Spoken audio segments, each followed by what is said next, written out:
va a surgir de este campo cardiogénico secundario, es como el ventrículo derecho. Y van a darse la formación, la acomodación de estos van a darse, si lo vemos en un corte sagital del embrioncito que tiene solamente casi una forma de disco todavía, veremos que donde se encuentra el estomodeo, cerca de la futura boca, en esa parte se va a ubicar esta columna de células que van a ser los cordones cardiogénicos. Si lo vemos en el sentido de la herradura, esta disposición así, al verla en corte transversal, lo veríamos así, uno a cada lado, ¿cierto? Y ahí va a acomodarse, si lo vemos en un corte sagital, a nivel lo que sería la boca del embrión. Una vez que ocurren los plegamientos craneocaudales y el plegamiento ventral, existirá la variación para la formación del corazón primitivo, que tiene una forma tubular. Ahora lo vamos a ver. Entonces, el campo cardiogénico primario se va a inducir por el endodermo faríngeo y va a formar mioblastos cardíacos e islotes sanguíneos. Estos islotes se van a unir para constituir un tubo que en forma de herradura, que va a estar revestido por el endotelium y rodeado por mioblastos. Estas células son las que van a dar origen a las tres capas del corazón, a la capa del endocardio, el miocardio y el pericardio. Entonces, vemos aquí cómo van a migrar los básicos, ¿no es cierto?, en sentido de herradura, alrededor de todo lo que sería el disco germinativo. A medida que este embrión empieza a crecer, empezarán los plegamientos en sentido craneocaudal, y esta ubicación que queda muy cerca de la boca, de lo que sería este cordón cardiogénico, va a empezar a bajar y a dirigirse su posición definitiva. Primero pasará por la zona cervical, se ubicará justo por delante de los arcos faríngeos y finalmente llegará a la posición torácica, ¿no?, de acuerdo al crecimiento. Tenemos que al inicio la región cardiogénica se va a ubicar en la región anterior de la membrana orofaríngea. Luego va a pasar a la posición cervical, justo por delante de lo que serían los arcos faríngeos, para que finalmente, luego del crecimiento del embrión, se ubiquen justo por encima de lo que sería el septum transverso, que da lugar al diafragma, para la ubicación en la posición torácica. Hay que tener en cuenta que esta especie de camarita blanquita que tiene a este corazón primitivo será la cavidad pericárdica. Dentro de la cavidad pericárdica va a empezar a crecer y acomodarse el corazón en sus posiciones. ¿Ya? Entonces, lo vamos a ver un poquito más grande. ¿Se acuerdan cómo se formaba el tubo digestivo primitivo? Sí, que se daba una estrangulación de lo que sería la capa endodérmica y eso formaba un tubo. Ese tubo, que vendría a ser esta parte de aquí, sería el esófago. Justo por delante de ese esófago se van a juntar estos dos campos cardiogénicos en el medio, y al fusionarse van a formar el corazón tubular, que es la primera forma del corazón primitivo que tenemos en el embrión de 4 semanas. ¿Ya?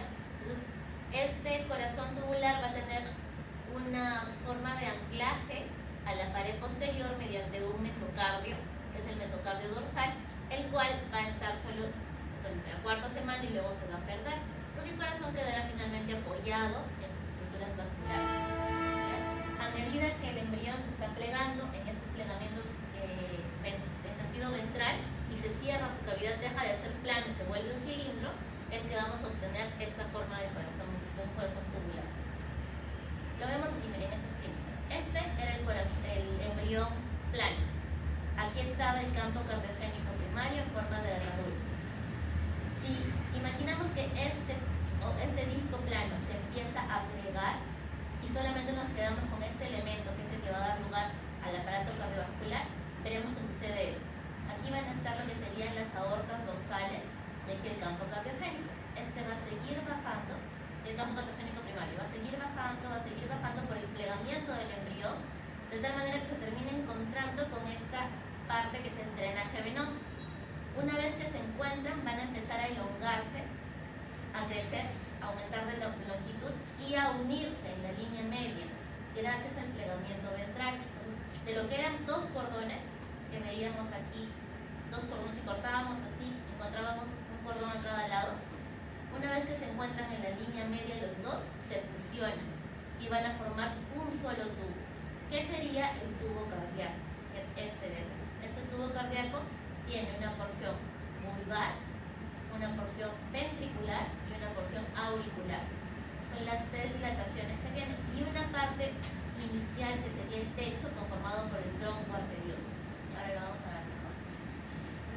Una vez que está creciendo dentro de la cavidad pericárdica, por el mismo plegamiento del embrión se va a disponer cada vez más abajo. Empieza estando en la cabeza, luego pasa a ser parte del cuello y finalmente se acomoda en el tórax, que es su posición definitiva. Aquí lo vamos a ver unos porcitos más grandes, ¿no? Estas dos eran las aortas dorsales. Esta parte sería el tubo cardíaco que se va a fusionar en la línea media. Se encuentran estos dos cordones y se fusionan. Entonces aquí podemos observar a este tubo cardíaco con su mesocardio dorsal, justo por delante del intestino primitivo anterior. Este mesocardio lo va a sujetar transitoriamente porque luego se va a perder y nos ubicamos dentro de esta cavidad blanquita que es la cavidad pericárdica. ¿Cuáles son las partes del corazón tubular entonces? Tiene tres capas, las capas que vieron en su examen. De adentro hacia afuera. Endocardio, miocardio y pericardio. Pericardio pueden decirlo correctamente o epicardio también. Ambos son válidos. ¿Sí? ¿Ah? Pericardio visceral o epicardio. ¿Sí? El pericardio visceral es el que forra a la víscera y el pericardio parietal es el que forra a la pared. Ambas son las hojas que pertenecen a la cavidad pericárdica. ¿Ya? Entonces, eso es lo que va a ocurrir. Aquí vemos ese tubo cardíaco que estaba en crecimiento, como no logra entrar dentro de la cavidad pericárdica, que no acompaña el crecimiento de la asa cardíaca, del tubo, se va a volver un asa, así. Se va a plegar, es como si se sentara en sí mismo, se plegar. Y ese plegamiento va a hacer que se desprenda de su mesocardio dorsal y se quede solamente suspendido de la porción del tronco arterioso y de esta porción que se conoce como seno venoso. Ambos son las sujeciones que tiene el corazón hacia los vasos sanguíneos. Por tanto, no requiere de una suspensión y aquí se pierde ese mesocardio dorsal. Vemos aquí cómo se van en un corte coronal esquematizado los dos cordones cardíacos, cómo se encuentran, se fusionan en la línea media y quedan expuestos de esta manera. Entonces, ante la pregunta, ¿cómo se conforma el corazón tubular en un periodo ya más o menos determinando la tercera semana, alrededor del día 21, este corazón tubular va a tener estos cuatro elementos?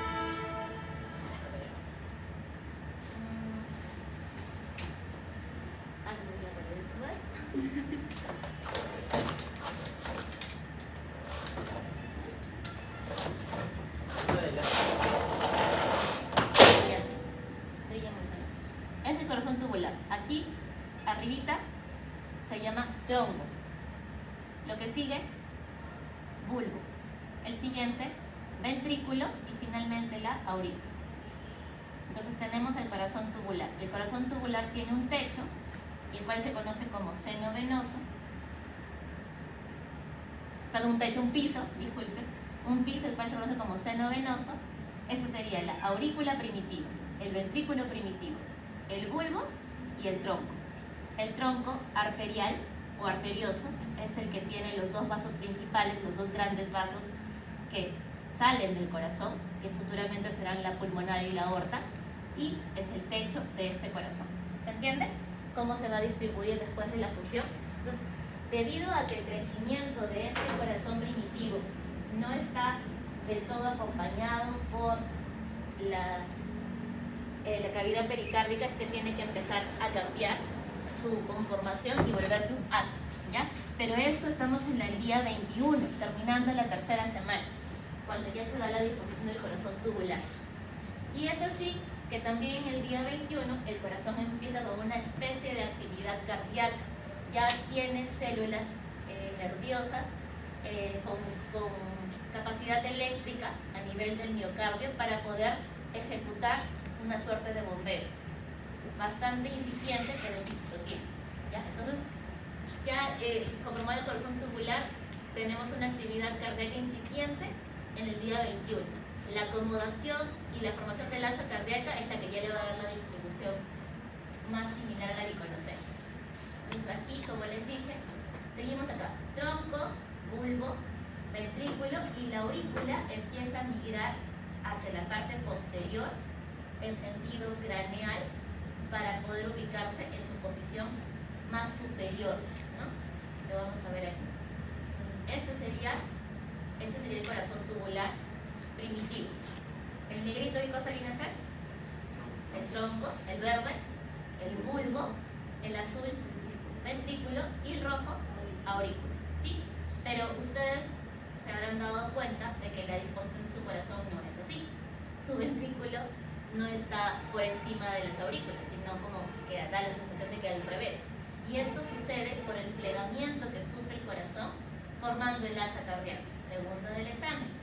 El corazón tubular empieza su plegamiento para dar lugar al asa cardíaca en el día 23. La curvatura de este corazón va a ir hacia la derecha. El asa cardíaca se dirige hacia la derecha para que finalmente la parte más caudal, que es la zona auricular, viaje hacia el lado, hacia el sentido posterior, hacia la izquierda y hacia arriba, para que se ubique en su posición definitiva, ¿ya? Esto lo va a conseguir aproximadamente en el día 28, terminando la cuarta semana. Mientras tanto, ya se va a ubicar de una manera más cómoda dentro de la cavidad pericárdica, ¿no? Porque ya está plegado. Ya no es un tubo largo, sino un órgano plegado, más compacto. Entonces, eso permite que pueda posicionarse en su cavidad. Lo cual también va a permitir que cambien algunas estructuras vasculares. Entonces, nos quedamos aquí. ¿Se entiende cómo es que migran, no es cierto? Entonces, el error que vamos a ir tratando de dar algunos detalles de lo que puede causar las malformaciones cardíacas. El primer error que puede ocurrir en una posición anormal del corazón se conoce como dextrocardia. El corazón normal, en situ solitus, que es la posición normal del corazón, tiene el ápice ¿para dónde? ¿Para la izquierda o para la derecha? ¿Para qué lado está la punta de su corazón? ¿Derecha o izquierda?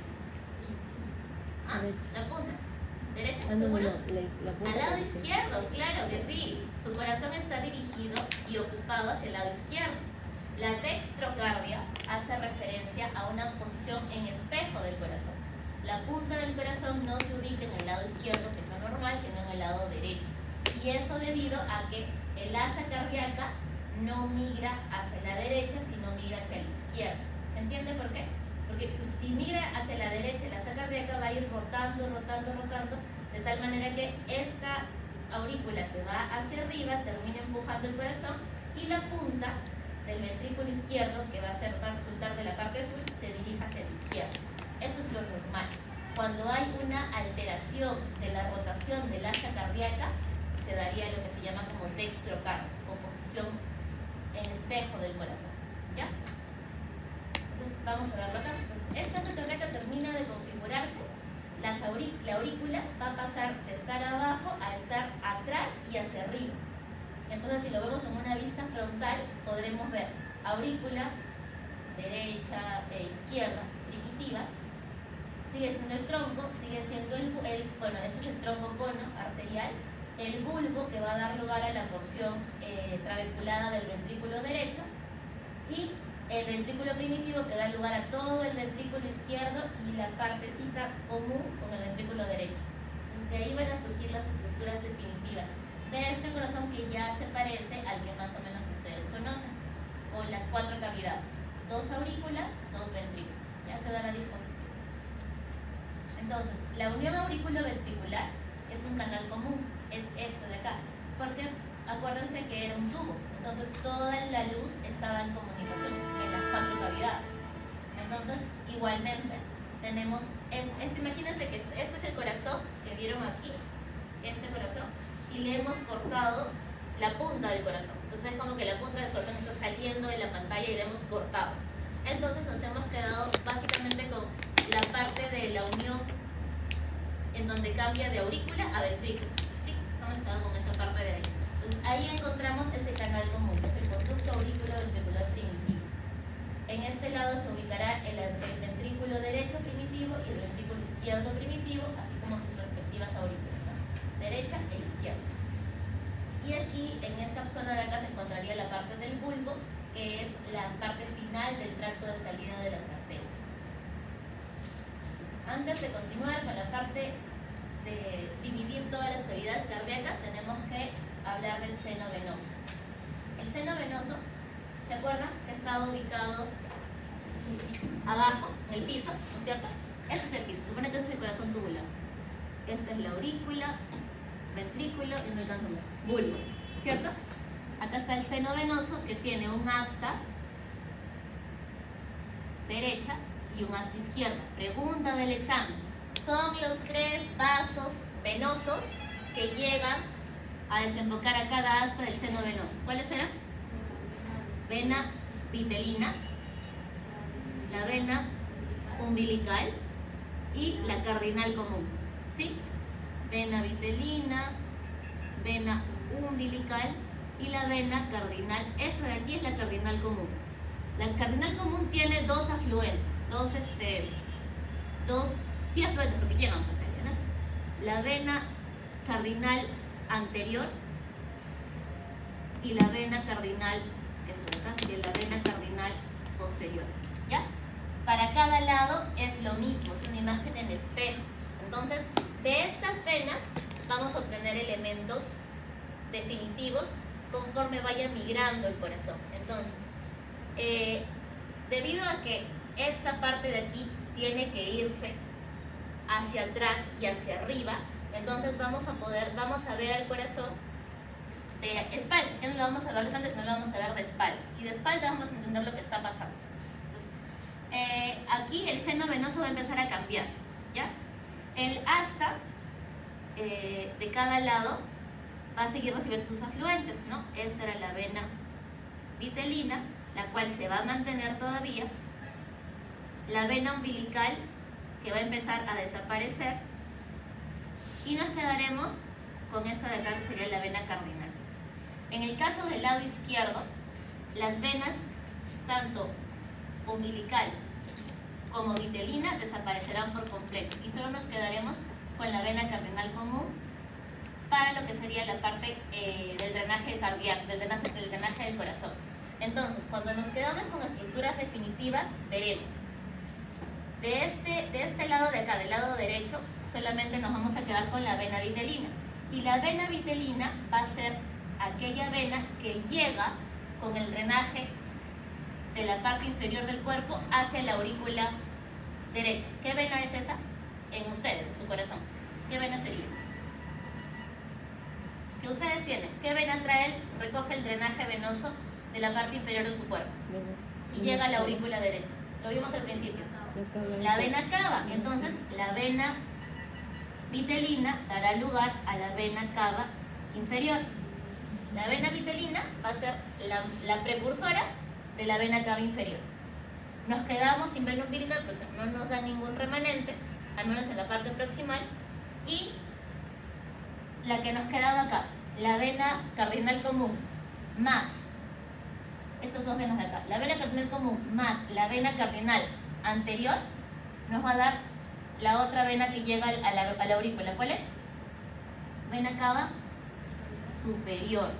Y la vena cardinal común posterior nos va a dar a la vena ácidos, que bueno, que es otro tipo de una vena que llega también a ese drenaje.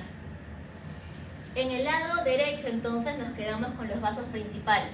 Y en el lado izquierdo dijimos que se va la vena umbilical, se va la vena vitelina y solo nos quedamos con la cardinal común. La cardinal común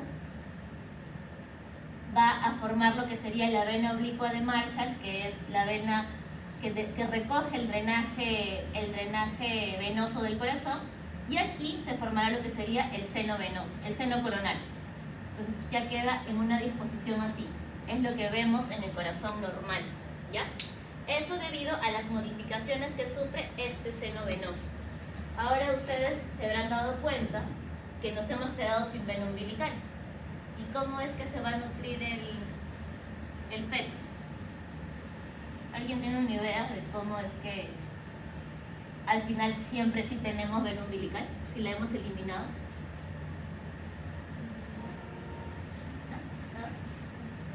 Vamos a ver el siguiente esquema más grande. Lo que sucede es que la vena umbilical, o sea, les dije que vamos a ver el corazón por atrás, ¿cierto? Entonces, las aurículas van a tomar una disposición, es el corazón, el bulbo, el tronco arterioso, y las aurículas van a disponerse en la parte de atrás. Sería algo así, ¿ya? Entonces, esta es la aurícula. Entonces, volteamos el corazón y lo vamos a ver de espaldas.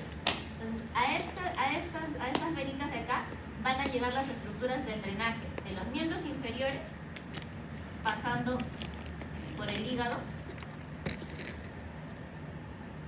Van a llegar de ambos lados al seno venoso. Así que esta vena, que era la vena umbilical que llegaba a este segmento de aquí, en el caso del lado derecho, si bien vamos a ver que tiene líneas punteadas, entonces se va a perder o a degenerar la vena umbilical en su porción proximal, la porción distal de esta vena umbilical, que continuaría aquí. Esta porción sí persiste y es la que finalmente va a llegar a conectarse con la placenta a través del cordón umbilical. Entonces, la placenta le va a llevar sangre oxigenada a esta vena umbilical derecha, que sí persiste. Entonces, la vena umbilical con la que nos quedamos es con la porción distal de la vena umbilical derecha. La vena umbilical izquierda se pierde por completo, ¿de acuerdo? Entonces, seguimos con el lado, con el lado izquierdo. La vena umbilical del lado izquierdo, porque estamos mirándolo de espaldas. La vena umbilical del lado izquierdo se va a mantener solamente en su porción distal. La vena vitelina se pierde por completo y en el caso de la vena cardinal común nos quedamos con lo que va a ser solamente la vena del seno coronario, que es el drenaje del corazón. Se supone que si esta vena umbilical está llevando sangre hacia el hígado, porque se conduce y atraviesa el hígado, gran parte de la sangre se quedaría en el sistema portal. Pero eso no puede ser así porque tenemos que llevarle sangre al corazón para que bombee el resto del tejido. Entonces, esa es la primera variante que ocurre en la circulación fetal. Y encontraremos que va a haber un conducto o una especie de puente que permita que lo que llega por la vena umbilical, continúe su camino al corazón. Y ese elemento vascular de la vida fetal, que es muy importante, se va a llamar conducto venoso. El conducto venoso es el primer elemento de la circulación fetal que permite un puente entre la placenta y la circulación que debe llegar a nivel del corazón. Solamente una cantidad de flujo, aproximadamente la tercera parte, pasará al sistema portal del hígado y el resto va a llegar a través de lo que va a ser la vena cava inferior, que anteriormente era la vena vitelina, pero ahora se vuelve la vena cava, para llegar a lo que será la aurícula, ¿sí? Y en el caso de las venas vitelinas, también del lado izquierdo se perderá por completo. Solamente nos quedaremos en el lado derecho con la vena vitelina del lado derecho. La vena umbilical del lado derecho también se pierde y nos quedamos solamente con los elementos de la vena cardinal común. La anterior nos va a dar origen a la vena cava superior y la posterior nos va a dar origen a la vena acius. En el caso de la parte izquierda, los componentes de la vena cardinal formarán el seno coronario, ya que es parte del drenaje del corazón. El conducto venoso, que también lo conocen como conducto venoso de Arancia, tiene también una facultad. La sangre con la que llega, la presión con la que llega desde la placenta hasta el sistema circulatorio fetal, tiene una presión muy fuerte. Imagínense que la madre maneja presiones en sus arterias importantes y hasta 60 milímetros de mercurio. Esa presión arterial es demasiado fuerte para ser manejada por la bombita que sería el bebé. Entonces aquí también hay un efecto de válvula. El conducto venoso de Arancio tiene un efecto valvular que ejerce una baja, un descenso en la fuerza con la que está llegando la sangre para bajarle la presión con la que llega y pueda ser de una manera más controlada por este corazón en formación. Es una bombita chiquitita. ¿Ya? Entonces, vamos a ver cuáles serían las estructuras finales de este seno venoso. Como se van a perder algunas estructuras y otras van a persistir, podremos decir que hay estructuras primitivas y estructuras definitivas que surgen a nivel venoso. Entonces lo tenemos acá. El origen embrionario, a partir de la vena cardinal superior del lado derecho más la vena cardinal común, surgirá la vena cava superior. A partir de la vena vitelina derecha surgirá la vena cava inferior. ¿Lo vemos acá? A partir del cuerno venoso izquierdo va a surgir el seno coronario. A partir de la vena cardinal común izquierda surgirá la vena oblicua de Marshall, que es la que recoge el drenaje venoso del corazón. Y de la de esta anastomosis de aquí se van a anastomosar las dos venas cardinales anteriores. Surgirá la vena brachiocefálica izquierda. ¿Ya? Esos son los derivados de la estructura postnatal o la estructura definitiva con su derivado embrionario, su origen embrionario. Derivado, origen embrionario. Entonces, esto sucede por la modificación en cuanto a la persistencia o a la obliteración de unas estructuras vasculares en el seno venoso. Ahí está el seno venoso. Vamos a ver lo que pasa con la formación de las cavidades. Tenemos que formar un corazón con 4 cavidades. Y teníamos originalmente solamente, teníamos un tubo, teníamos una aurícula primitiva y un ventrículo primitivo. Entonces vamos a tener que formarle lo que se llaman tabicaciones o septos que permitirán la diferencia de derecha e izquierda. ¿Qué vamos a obtener? ¿Qué vamos a lograr con esto? ¿O cómo lo vamos a lograr? Que también es la pregunta de este examen. ¿Cuáles son las 3 capas del corazón, dijimos? La amarilla, ¿qué sería? La interna. Endocardio, la rojita que sería el miocardio y lo que está por fuera es el pericardio. Entre el miocardio y el endocardio encontraremos esta columna celeste de una matriz extracelular a la cual le conocemos como gelatina cardíaca. Esa gelatina cardíaca, que tiene ácido hialurónico, colágeno, son fibras estructurales formadoras de tejido. Van a tener la capacidad de formar estas elevaciones. La matriz extracelular de un lado va a estimular la formación del lado contralateral y van a buscar fusionarse. Crean unos puentes a través de su endodermo para encontrar una fusión. A estas estructuras que al fusionarse van a formar los tabiques o las divisiones auriculoventriculares o las del lado derecho e izquierdo, se le conoce como cojinetes o almohadillas endocárdicas. Esa es la pregunta de su examen. Esta estructura que al fusionarse formará la división entre aurícula y ventrículo, o entre comunicación entre aurículas o entre ventrículos. Esa estructura inicial que permite esa formación de tabiques se llama cojinete o almohadilla endocárdica, ¿ya? Y surge a partir de la gelatina cardíaca que se acomoda en el plano entre el endocardio y el miocardio. Esto va a permitir la formación de las cavidades. Tenemos también que, de la capa, importante también que saben en su examen, de la capa externa del pericardio se va a formar las arterias coronarias a partir de su mesodermo para que pueda dar lugar a las arterias que van a nutrir el corazón. Listo, entonces, hablando de los cojinetes endocárdicos, dijimos que los cojinetes o almohadillas endocárdicas van a estar una frente a la otra, en el caso de la parte superior y posterior, por ejemplo, van a buscar fusionarse y eso va a permitir que esta luz, que era un canal aurículo-ventricular común, que era el que vimos aquí,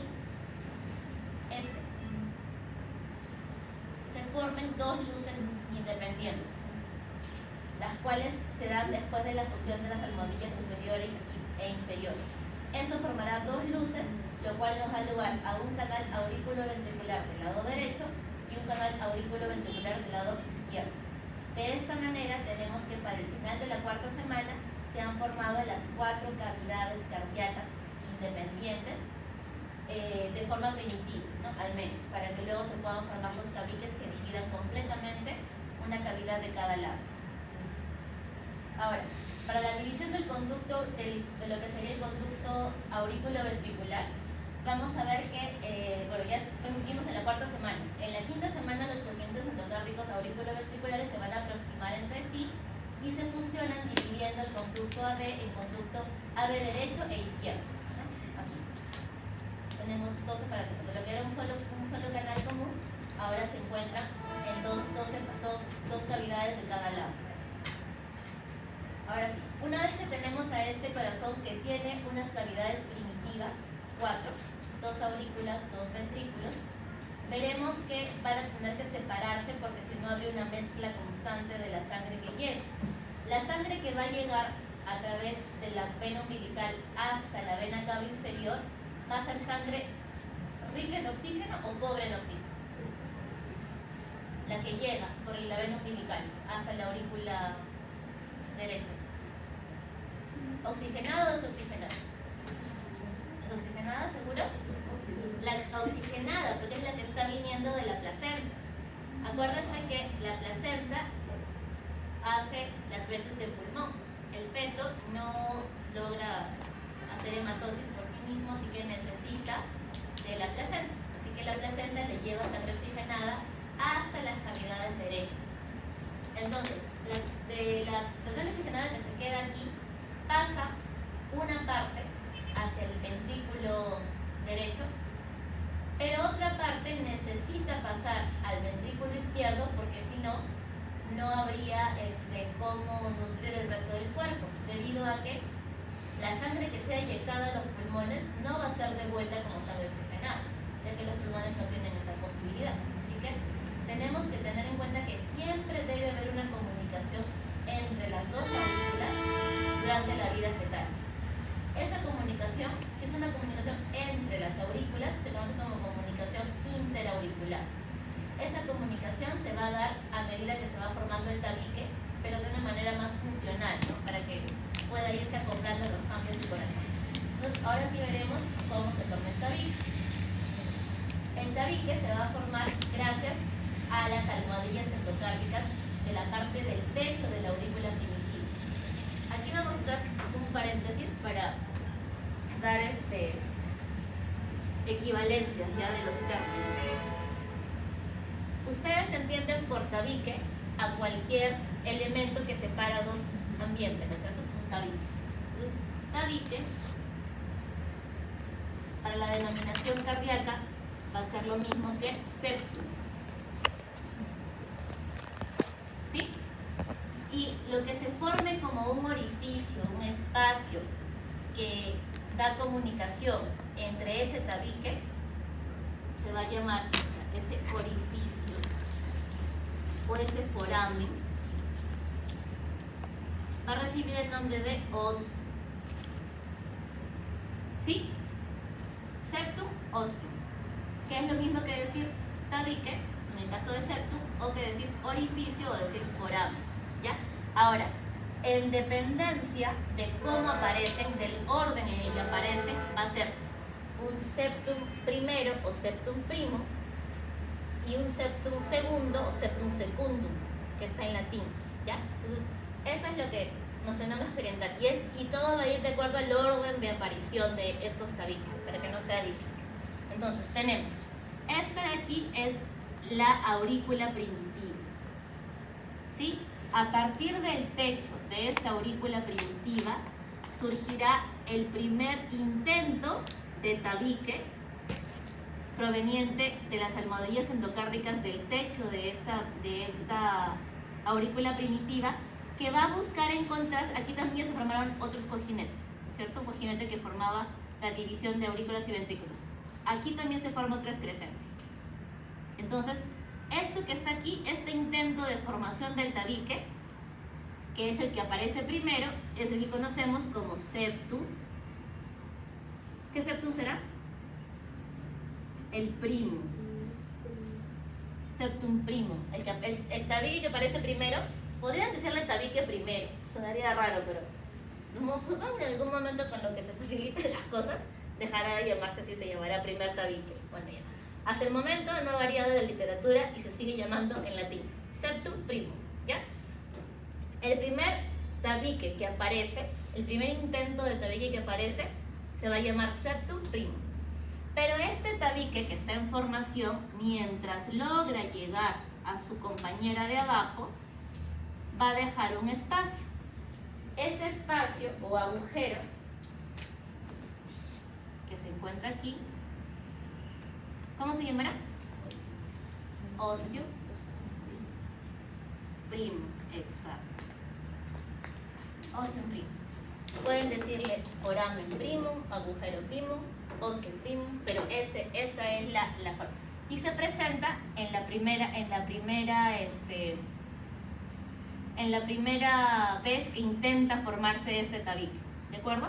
Entonces, como las almohadillas endocárdicas siempre van a buscar de todas maneras tratar de conectarse entre sí, van a buscar fusionarse porque esa es la finalidad de su trabajo como matriz extracelular, van a buscar fusionarse. Va a llegar un momento en que esto se junta. Pero ¿qué dijimos? La sangre rica en oxígeno se encuentra en este lado. Va a bajar al ventrículo derecho y va a quedar aislado en la cavidad izquierda porque no va a tener cómo oxigenar su sangre. Entonces, el tabique necesita de todas maneras formar por apoptosis algunas comunicaciones. Entonces, a medida que forma esas comunicaciones, va haciendo una suerte de tira y afloja, ¿no? Entonces, el septum de acá se termina de rellenar otra vez, pero la parte de arriba, que es un poco más noblecita, dice, no, ya está bien, ya me quedaré agujereada. Y se queda agujereada acá, en una parte superior esta vez. Entonces aquí tendremos un segundo orificio. ¿Cómo se llamará este orificio? Secundo. ¿Sí? Es el ostium secundo, que se formó después de esa lucha entre las almohadillas superior e inferior para formar el tabique, ¿ya?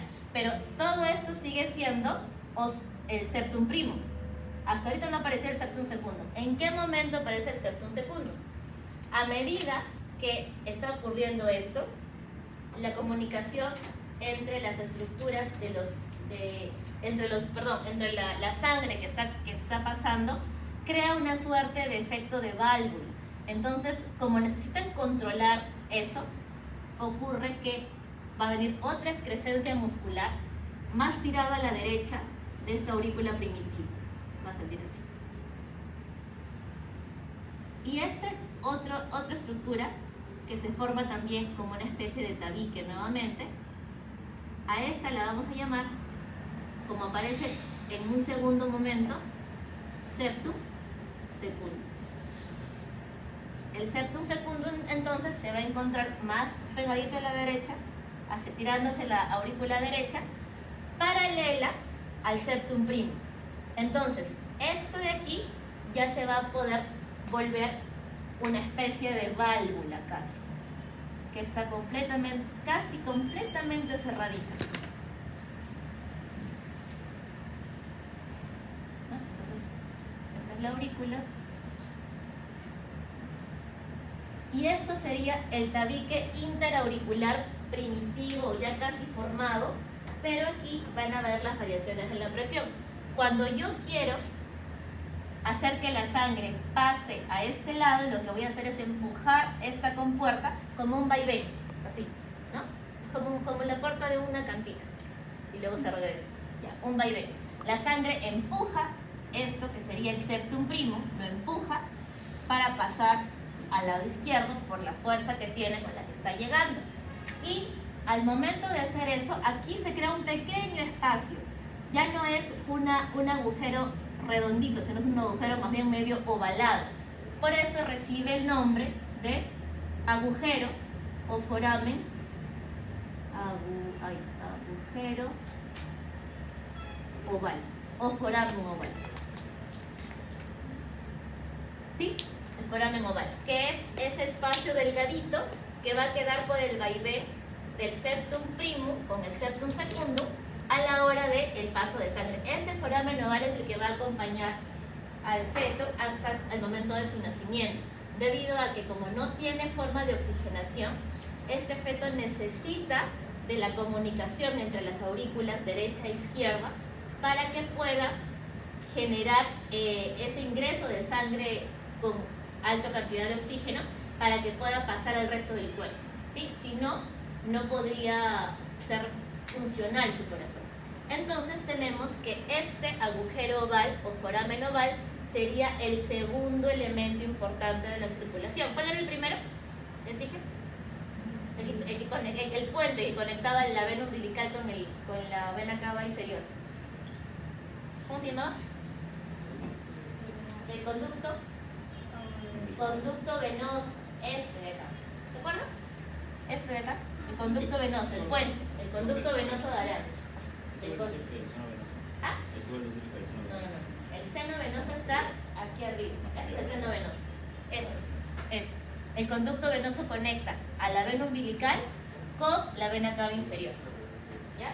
Ese es el primer elemento importante para la circulación venosa. El segundo elemento, el que les acabo de decir, ¿cuál es? El foramen oval. Foramen o agujero oval. Es el segundo shunt de derecha a izquierda que existe para permitir que la circulación fetal se pueda llevar a cabo. Segundo elemento importante. ¿Por qué les comento de esos elementos? Porque esos elementos son los que van a empezar a variar en ese orden en el momento en que nace el bebé. Ya no nos vamos a quedar con esos elementos en la vida postnatal, pero son importantes para el momento de la fisiología de la circulación fetal. ¿Ya? ¿Se entendió lo de los septos? ¿Sí? Más o menos. Ahora lo vuelven a leer y de repente lo entienden mejor. ¿Ya? Entonces, eso ocurre. El septum primum con el septum secundum finalmente forman el tabique interauricular y hacen una especie de válvula. Por eso el septum primum viene a ser la válvula del agujero oval, porque va a ser una especie de vaivén. Y a medida que la sangre vaya variando, ¿ven? Como se ve en esta esquemita, este rojo más intenso sería el septum secundum y este rosadito sería el septum primum. Entonces, ese hace las veces de válvula. La sangre ingresa por las venas cava superior e inferior a la aurícula derecha y tiene que golpear a esta compuerta para abrirla. La abre y deja pasar la sangre del lado de la aurícula derecha a la aurícula izquierda por una diferencia de presión. ¿Qué ocurre en el momento del nacimiento? En el momento del nacimiento, la cantidad de aire que entra en los pulmones hace variar la presión de salida de las venas pulmonares, generando mayor presión en el lado izquierdo, por tanto la presión de mayor intensidad que está aquí y mantiene cerrada la compuerta. ¿Se entiende? Entonces, si mantengo cerrada la compuerta, mi fosita o el foramen oval, ya no va a ser un agujero, sino va a ser solamente una pequeña depresión. Y a eso se le conoce como fosa oval. Y la fosa oval es una estructura que sí tenemos en nuestro tabique, ¿sí? El tabique interauricular tiene una porción que proviene del septum secundum y del septum primum y tiene una depresión en el medio conocida como fosita oval. Cuando esto, por alguna razón, supongamos que este elemento de aquí crece poquito, ¿no? Este se queda corto, supongamos, se queda corto y este de acá también, ¿qué ocurriría? ¿Qué cardiopatía tendríamos ahí? Tenemos un agujero en el tabique interauricular que establece comunicación entre ambas aurículas. ¿Cómo se llamaría esa cardiopatía? Ya les dije la respuesta. Es un agujero que está comunicando la aurícula derecha con la aurícula izquierda. La cardiopatía se llama comunicación interauricular, ¿sí? La famosa CIA, el CIA. El CIA es la cardiopatía La segunda cardiopatia más frecuente, pero la que se diagnostica mucho más tardía en relación a las demás. Generalmente es la que da menos síntomas, en dependencia del tipo de agujero que tenga, si es muy grande o muy chiquita. Hay variaciones, de acuerdo a cuál sea. Hay comunicación intraauricular por foramen oval permeable, hay cuando es cortito el septum primum o el septum secundum, cualquiera de los dos, se puede diagnosticar por la ecografía cardíaca, se ve cuál es el tabique que está deteriorado y se mira el tamaño de esta comunicación. Dependiendo del tamaño, ese bebé o ese niño o ese adulto tendrá que ir a cirugía, dependiendo del tamaño que tiene. Ahí se le hace una plastilla, se pone un parche, ¿ya? Entonces, esto tiene que sellarse por completo en el momento del nacimiento. Eso es uno de los elementos de la circulación fetal que tienen que sellarse o cerrarse para el momento de la vida postnatal. ¿Ya? Entonces, seguimos con la parte de las aurículas para terminar. ¿Qué elemento venoso llegaba a la aurícula izquierda? ¿Se acuerdan? ¿Qué venas? Exacto, las venas pulmonares. Las cavas a Amelia llegan a la derecha, ¿sí? A la derecha. A la izquierda llegan las venas pulmonares. Inicialmente es solamente una vena pulmonar. Van a dar ramas, dos a cada lado, pero luego de aquí se forma como una protuberancia mesenquimatosa, un espacio en el techo de la aurícula, y va a permitir, como es un tejido laxo, permite que cada una de las venas pulmonares se abra independientemente, o sea, un orificio para cada vena, a nivel de esta zona superior por la protuberancia mesenquimatosa que hay en el techo de la aurícula derecha. Así, de esta manera tenemos 4 venas pulmonares, 2 del lado derecho, 2 del lado izquierdo, que se abren en el techo de la aurícula. ¿Ya? Eso es sencillo. Ahora sí, ya tenemos dividido a la aurícula, nos falta dividir al ventrículo. ¿De acuerdo? Entonces, el ventrículo primitivo que estaba formado aquí abajo va a tener un tabique. ¿Cómo se llamará el tabique que se divide al ventrículo derecho y izquierdo? Interventricular, ¿cierto? Tabique interventricular. Ahora vamos a formar el tabique interventricular. El tabique interventricular va a tener 2 porciones. Tabique interventricular va a tener una porción muscular y una porción membranosa. Membranosa. La porción muscular está formado por el músculo cardíaco del ventrículo, o sea, el miocardio, y la porción membranosa está formada por 2 cositas que vamos a ver ahora. El cojinete endocárdico que está aquí y va a juntarse con las crestas que van a dar lugar a la salida de los 2 grandes vasos, es decir, de la pulmonar y de la aorta. Ahorita lo vamos a ver. Y se van a formar 2 elementos más. Entonces, vamos a ver que para la 7ª semana el agujero interventricular va a permitir comunicación, o sea, intercambio de sangre de ambos ventrículos. Pero ya al final de la 7ª semana debe de haberse cerrado este espacio debido a la formación de la porción membranosa. Esta porción membranosa tiene 2 elementos. Se dice que son 3 porque son de cada lado, pero van a provenir de las crestas. La cresta vulvar, ¿se acuerdan? Que el corazón primitivo tenía su tronco arterioso, el bulbo, ventrículo y aurícula, ¿cierto? Entonces, aquí hay una comunicación del cono arterial a través del bulbo con este ventrículo. Entonces, tiene que haber una rotación de los vasos de tal manera que se pueda generar la creación de estas crestas. Entonces, a nivel de este bulbo, se van a formar como si fuesen unas cortinas que van a rotar entre sí.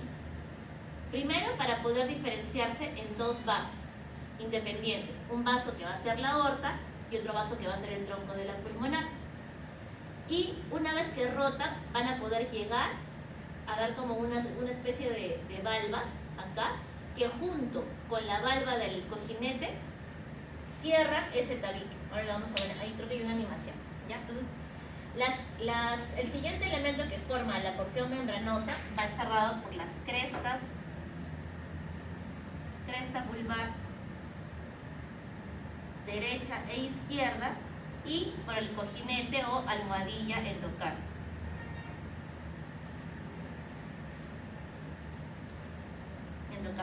Entonces, vamos a ver que este tabique interventricular va a estar formado por 3 grupos celulares: por el miocardio de la porción muscular, por la cresta vulvar derecha e izquierda y por la almohadilla endocárdica, ¿sí? A partir de esta comunicación que viene del tronco, van a salir como una especie de velos, de cortinas, que van a terminar de empalmar con la porción muscular, y eso va a dar lugar al tabique interventricular. ¿Qué les dije de las estructuras que tienen varios orígenes celulares en embriología? ¿Qué les pasa con mucha frecuencia? Fallan, ¿no? Pueden sufrir alteración. Entonces, por eso es que cualquiera de las 3 filas celulares que falle puede causar un error en la formación del tabique, de este tabique. Si no se cierra correctamente este tabique, ¿cómo se llamaría el defecto? Parecido al que vimos hace rato.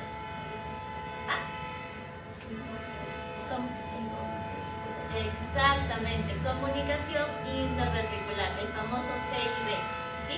Porque va a haber este huequito, bueno, es que no se brilla mucho, bueno, este huequito que está aquí, no sé si lo ven que estoy señalándolo, este huequito que está aquí está comunicando al ventrículo derecho con el ventrículo izquierdo.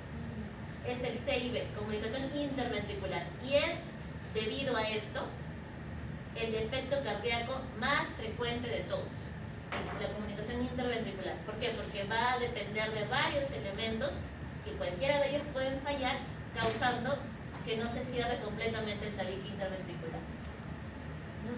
Estas crestas vulvares son las que están aquí, que van a sellarse para formar 2 vasos independientes. Uno que va a ser el tronco de la pulmonar y otro que va a ser la arteria aorta. En un principio se encuentran dispuestos así, pero tienen que rotar 180 grados. Rotan y vuelven a rotar, de tal manera que los vasos queden dispuestos como una especie de espiral, como se ve acá, para que la posición definitiva sea la que conocemos.